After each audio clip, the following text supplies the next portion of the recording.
És hát az ő tudását is így kamatoztatta. Karol Medett Csáb plébánosa az egyház támogatásáról biztosította a Szeder Fábián Benedek rendi szerzetes hagyadékának ápolóit. Nagyon sok érdekeset hallottuk itt a konferencián. A ministérium is fogja támogatni. A konferencia hallgatósága rangos előadásokkal gazdagodott. Szeder Fábián a Pannonhalmi apátság gyűjteményeinek őre volt 1830-tól 1841-ig. Nyelvészeti munkásságát elismerve vált a Magyar Tudományos Akadémia levelező tagjává.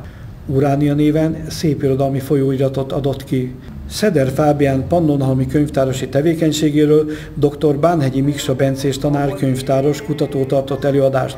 Füssön eltöltött éveiről Sztyahula László komáromfűsi plébános emlékezett a templomban népes hallgatóság előtt. Dr. Limbacher Gábor néprajzkutató a Palózföld kutatásáról adott tájékoztatást. Vohlné Nagy Ágota, a Magyar Mezőgazdasági Múzeum osztályvezetője előadásában Szeder Fábián pannonhalmi apátságban eltöltött éveiről tartott előadást. Kiemelten szólt az apátság gazdaságának, mintakertjének irányítója megőrzésre érdemes munkásságáról. A csábi templom bejáratánál elhelyezett Szeder Fábián emléktáblát megkoszorúzták a nemzetközi konferencia résztvevői. A műsorban felléptek Tibő András és Csábi István balassagyarmati előadóművészek.